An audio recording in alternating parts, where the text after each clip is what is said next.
Well, let's move on to our top story now at 8, and we're going to head over to eastern Arizona, where the Greer Fire has now grown to more than 12,000 acres, according to the latest mapping. So the unfortunate part, though, is that the fire remains at 0% containment.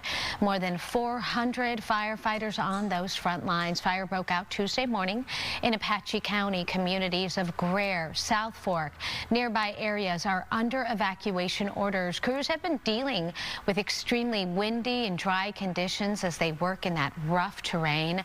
Firefighting aircrafts are helping to battle the flames from above when the winds let them. Yeah, and that's been the big issue, is these winds have been fairly brutal over the past couple of days. Highway 260 is closed in both directions near Greer. The mayors of both Eager and Springerville have declared a state of emergency. FEMA has granted a request for emergency funds. Now, a press conference just getting underway in the Greer area. We are going to listen in.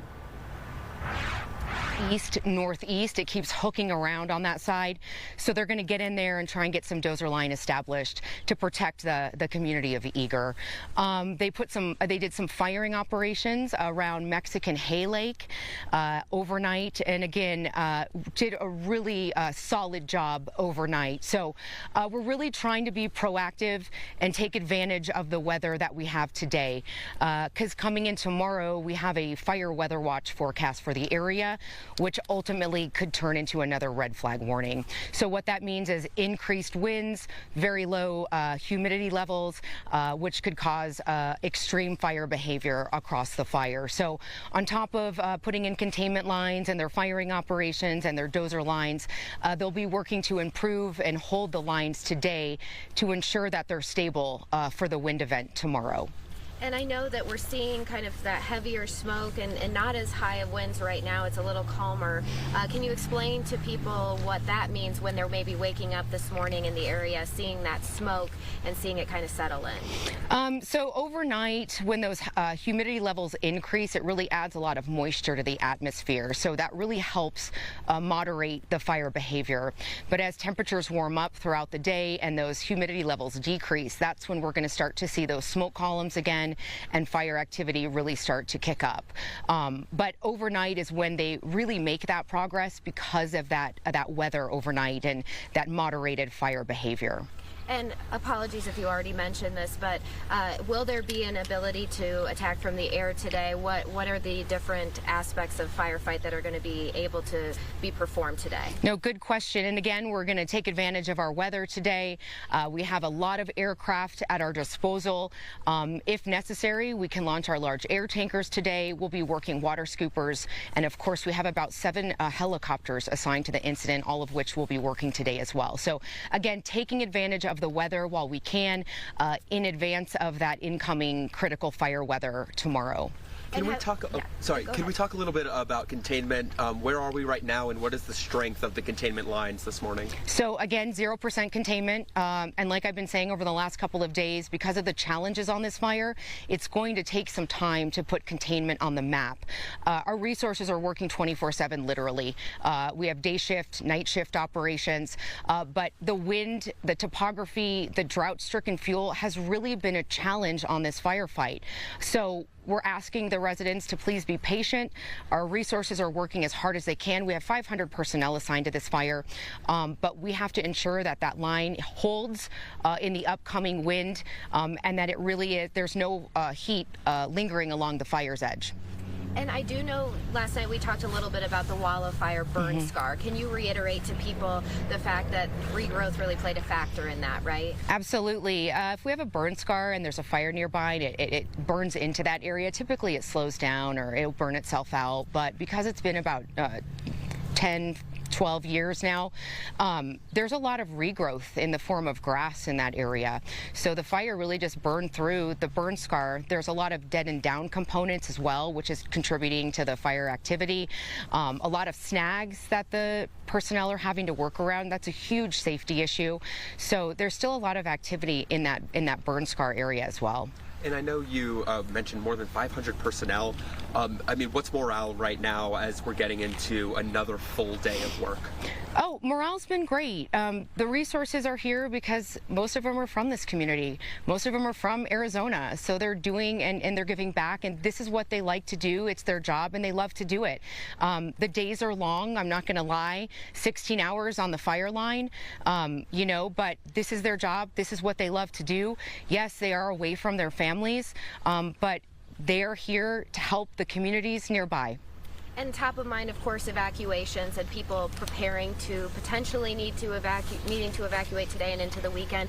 Is there any update you can give us on any zones that you're particularly zeroing in on for potential set to go status? Well, of course, the set status where we are ahead of the fire on that east-northeast side, that's where they're trying to get that containment line or that dozer line pushed in right there. So in between the fire, the head of the fire, and the community of Eager.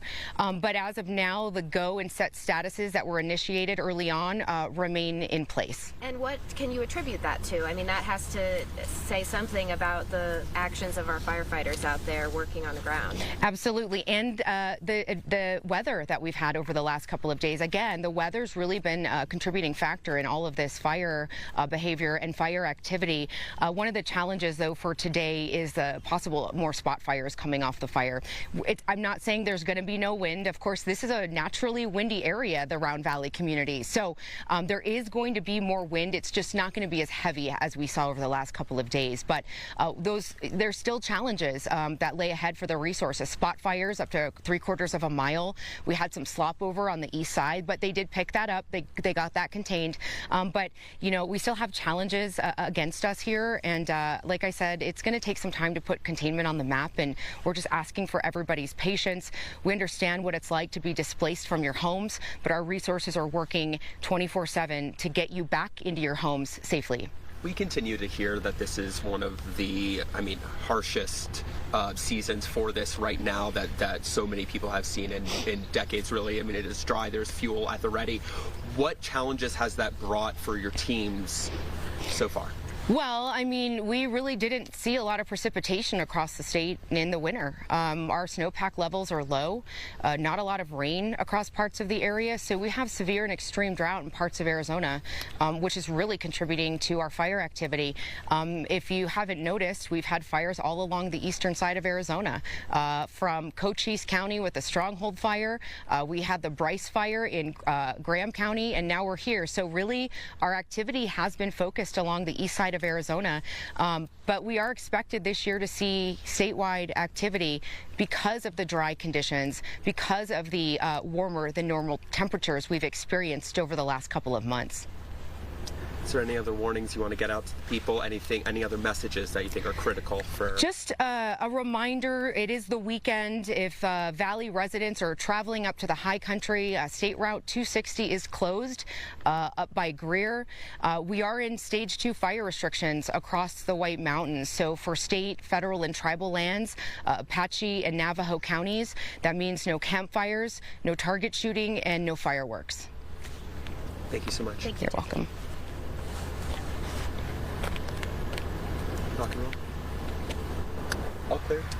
All right, so you've been listening live this morning to a briefing that they just had with some of the officials there with the Arizona Department of Forestry and Fire Management, talking about how they are really hoping to take advantage of the calmer weather today before we expect those windy and dry conditions as we head into the weekend. So that's what they're really hoping with. They were talking about the hoping to get those aircraft in and up in the sky, including the air tankers and 7 helicopters at their disposal. Yeah, the other thing they were talking about was this is a naturally windy area, so those winds really can pick up at any point. And they were also talking about the regrowth in the area from that fire back in 2011, so they're keeping an eye on that.